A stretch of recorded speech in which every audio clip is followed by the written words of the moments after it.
Coach here, and today we're going to be talking to you a little bit about inflation and assets. Recently, I had a friend talk to me. We had a long conversation about the inflation that's going on, and I know you guys have noticed that prices are rising on just about everything, and your money's just not going as far as it used to. So I have some tips and tricks that I've learned about inflation, and I think they hold true to this day. So I think I wanted to share with you, and go ahead and use them if you like. If you don't, feel free to disregard them. But this is what I feel about inflation and where I'm going to be storing my money so I don't lose my purchasing power. Is probably the biggest no-no is going to be cash. If you are holding cash right now, you are just losing money. Well, you're losing purchasing power. You have the same amount of money, but that same amount of money is not going to be buying you as much as it did. If you think about it in the term of 5 to 10 years, you're going to see how significantly things have changed. There is a deflationary effect on certain goods like electronics. You can tell that computers, cell phones, things that are being able to be mass produced faster and better, they will be cheaper because when it first arrived, it was more expensive because they didn't have so much competition, they didn't really know how to produce them so well, and then as they got better at it, they became cheaper. That is a deflationary aspect of certain products.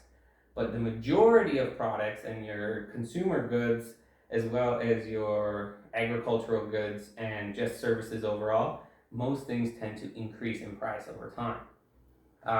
The national average is typically 3% over a 40-year period in the United States. But recently, we've been seeing very, very high rates, 8.2% in the most recent month. So you can imagine that if you're holding on to cash at an 8.2% interest, you're losing 8% of your money every year. That would mean that if I had $100 last year at this same time, this year I only technically have $92. My purchasing power is only worth $92. I lost $8 doing nothing, just sitting here. So holding on to cash is the number one way that this takes effect because you are losing everything that inflation grows by. I do hold cash for certain reasons. I have an emergency fund that is in a very low yielding money market account, so it's going to be hard pressed to beat inflation. I think our current money market gets 2% or 2.3%. It's very low. It hopefully grows as the interest rates get raised, but at the moment it's very low and it's going to lose money. But I do need to keep that in cash because I might need it. That's the whole purpose of it. It's an emergency fund. So it's very easy to liquidate. I can just pull the cash out anytime I might want to, and I could use it during any type of emergency. Other than that though, I highly recommend not having any money in cash, especially in times of high inflation. The second one that's better than cash, but it's still not going to be your best asset, is going to be bonds. I know there's a variety of bonds, and it is safe to hold bonds because it can help you during market volatility, but it also doesn't ever grow fast enough to really outpace inflation, especially when inflation's at 8%. I haven't found any bonds paying 8%. Maybe you have. If you're in the junk bond market, I'm sure there could be some, but you're going to be taking higher risk with those type of bonds. Normally bonds are yielding closer to 4 to 5% if you're lucky, and you're going to be losing money every month to inflation. But it is good to have, especially if you're getting closer to your retirement age or your FIRE number and you're going to plan on using that money. It's best to pull parts of it out of stocks and put them into bonds because, like I said, they're less volatile, but you are going to be losing that purchasing power if you're in bonds during a hyperinflation market. Then we move on to the next one, and this one I put in the third spot because I'm not sure how it's going to go. I put down cryptos. Now, I do own cryptos, and I don't think they're bad, and during inflation, I actually am rooting for them. I think they're going to do well. That's why I own them. I don't own a bunch of them, but I do own some, and I do think it can be valuable. I think my hope is that it's going to be similar to gold, and that's the reason people buy gold, is to keep pace with inflation. Having gold is a good asset because as the dollar decreases in its purchasing power, gold stays the same. My hope is that cryptos can also continue this track and stay the same. And if the purchasing power of the dollar goes down, the price of the cryptos goes up, so that way it stays equivalent to what it should be. But the reason I put it there is number three, I'm not 100% sure if that's how it's going to work. Cryptos haven't been in the game long enough to really judge a cycle like this. Of course, I've seen the Bitcoin cycles, I've seen how it goes up and down, and it's been around for a long time, but we've never really seen it go through inflation and how it really acts in that time. Also, there's the stability part of it. It could easily crash a lot. I mean, they call them crypto winters, and I'm not a big expert on it, so I can't give you too much information, but I can tell you that I personally am not sure. You maybe want to check another channel. You could find out what other people are saying about it. It might potentially be a good asset, and that's why I'm holding it, but it also might not work out. That's why I'm not holding a lot of it or all of it. The second to best one, I would say, the two top ones, it's hard to know which one's going to outperform the other, but it would be between real estate and stocks. Both of these are great hedges against inflation.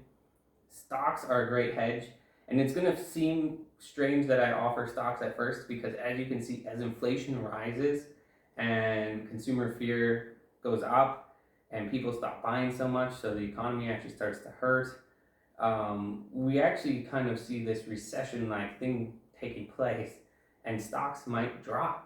And you might think, wow, this was a bad advice. Why did I do this? But if you're a long-term investor, stocks will always outpace inflation because of the idea that the inflated prices of those products are what you're owning.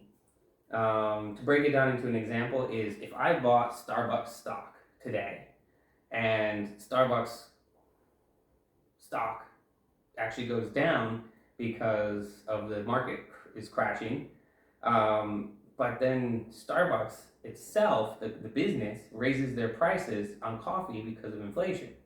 That means the next year they produce their earnings report, they're going to have more money because they've now increased the price of their product.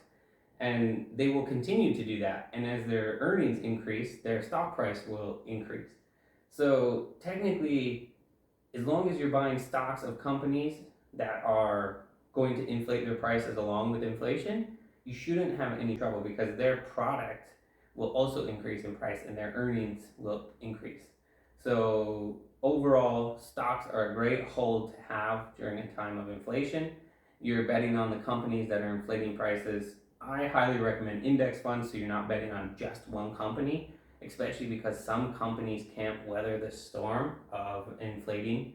If it came down to Starbucks and they had to raise their prices a lot, maybe people stop buying coffee and then Starbucks starts to struggle and it becomes a downward spiral. So if you have I would recommend an S&P 500 or even a full market index, and then you have all the other companies backing you. So if one company starts to go down, there's other ones there to pull you along, and I think you will either keep pace with inflation or even outpace inflation, which would be great. The second one that I think is in the top, I don't know if it would potentially outperform stocks. It's a wish-wash on who I think would win, but it would be real estate. Real estate does really well against inflation because of land. So land is very similar to gold. They're not making any more land. Land is already set. We are making more usable land, but for the most part, as long as you're in a growing city, having some type of real estate is really beneficial because the price increases along with inflation. If inflation's at 8%, you can usually expect the value of your house to increase by at least 8%. Because the same dollars you spent to buy that house are now worth this much, and they need to pay that if they want to buy the house. So usually inflation and real estate go hand in hand, sometimes even can outpace inflation as it did in the past year. Most cities, you could see that housing prices were up 10 to 20% and inflation was only at 8%. So you can outpace inflation. But also there's the aspect of earning rent on your real estate as long as you're renting it out. If it's your primary residence, you don't have this bonus. But if you are a investor, you have the advantage of earning rental income on that real estate that's also outpacing inflation. So your real estate might keep pace with inflation or outpace inflation, but you're earning monthly income as well, which you can then put into another asset, whether it be stocks or cryptos or more real estate. So it's really, real estate has a really strong hedge against inflation, and I think it's a really good asset to hold. I wish I could get more real estate. The only trouble is it has such a high price to enter. Um, so it is kind of a limited access point.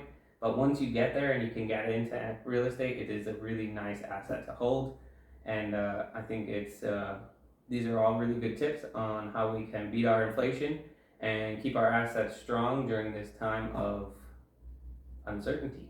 So, thanks again for joining us today, and I hope you enjoyed all the tips I have on inflation and your assets. And I'll catch you guys again next time on Coaching Fire. Bye bye. Subscribe, share, and like.